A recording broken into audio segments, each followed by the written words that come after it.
نحمده ونصلي على رسوله الكريم أما بعد قال الله تبارك وتعالى أعوذ بالله من الشيطان الرجيم بسم الله الرحمن الرحيم وذكر فإن الذكرى تنفع المؤمنين صدق الله العظيم.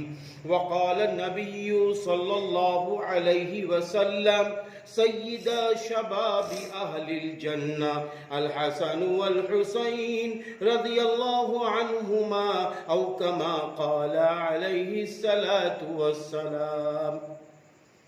اللہ کے محبوب بندو، حضرت حسین رضی اللہ عنہ 5 شعبان المعظم سن 4 ہجری میں دنیا میں تشریف لائے. آپ کی ولادت شریفہ ہوئی. آپ کی امی جان کا نام حضرت فاطمۃ الزہرا رضی اللہ تعالی عنہا ہے. آپ کے والد محترم کا نام حضرت علی کرم اللہ وجہہ ہے. آپ کے نانا جان سرور کائنات فخر دو عالم حضرت محمد عربی صلی اللہ علیہ وسلم کے ذات گرامی ہے. 5 شعبان المعظم کو جب آپ کی ولادت شریفہ ہوتی ہے، سرور کائنات فخر دو عالم حضرت محمد عربی صلی اللہ علیہ وسلم سب سے پہلے آپ کے دونوں کان میں، ایک کان میں اذان، دوسرے کان میں تکبیر کہتے ہیں. اس کے بعد آپ کی تحنیک فرماتے ہیں، یعنی آپ اپنے منہ کے اندر، نبی اپنے منہ کے اندر شہد لیتے ہیں. ایک روایت کے مطابق کھجور بھی ہے. اور اس کے بعد پھر اپنا لعاب یعنی اپنا تھوک حضرت حسین رضی اللہ عنہ کے منہ میں داخل فرماتے ہیں اور پھر اللہ تعالیٰ سے دعا کرتے ہیں اور آپ کا نام حسین رکھتے ہیں اور 7ویں دن میرے محبوب نبی آپ کا عقیقہ کرتے ہیں.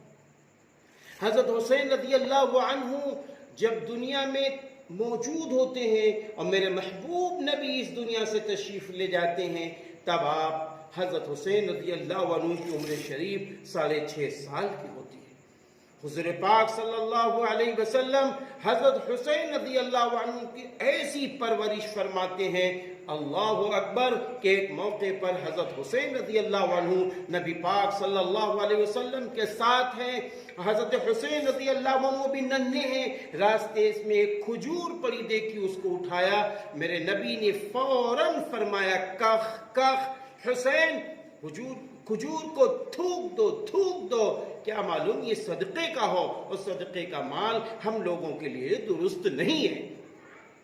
حضرت حسین رضی اللہ عنہ سے کئی روایتیں رسول اللہ صلی اللہ علیہ وسلم کی ثابت ہیں، جن میں سے ایک روایت یہ بھی ہے کہ حضرت حسین رضی اللہ عنہ نے فرمایا کہ اگر کسی شخص کو کوئی تکلیف پہنچے اور اس تکلیف و مصیبت پر انا للہ و انا الیہ راجعون پڑھے، تو جو انا للہ و انا الیہ راجعون پڑھتا ہے تو فرمایا نانا جان فرماتے ہیں کہ اللہ تعالیٰ یا تو اس کو وہی نعمت دے دیتا ہے یا تو اللہ تعالیٰ اس کے بدل کوئی نعمت دے دیتا ہے. اور جب کبھی بھی وہ تکلیف یاد آ جائے اور اس کو پڑھ لے تو اللہ اس کو اتنا ہی اجر دیتا ہے.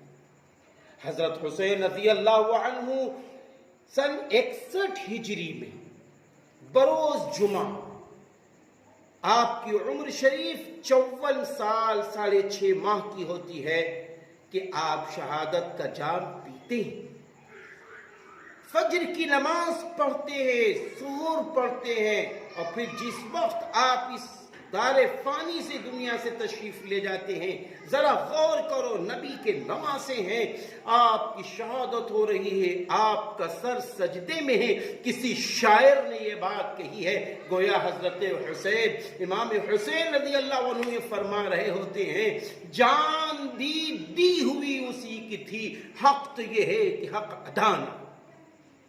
میں نے یہ شعر اس لیے پڑھا ہے کہ ذرا غور کیجئے، اسلام کی سربلندی کے لیے، ایمانی جھنڈے کو بلند کرنے کے لیے حضرت حسین رضی اللہ عنہ کے بیٹے علی اصغر بھی شہید ہے، علی اکبر بھی شہید پڑے ہوئے ہیں اور آپ کے جانثار صحابہ، دوست، احباب شہید پڑے ہوئے ہیں. حضرت حسین کو کوئی فکر نہیں ہے. اگر فکر ہے کہ اس بات کی ہے کہ نانا جان نے جو ایمانی جھنڈا آپ کو دیا ہے وہ ایمانی جھنڈا نہ گرنے پائے, ایمانی شان و شوکت سے ہم جدا نہ ہونے پائیں. ذرا غور کیجئے, نماز کی حالت میں اللہ کو پیارے ہوتے ہیں.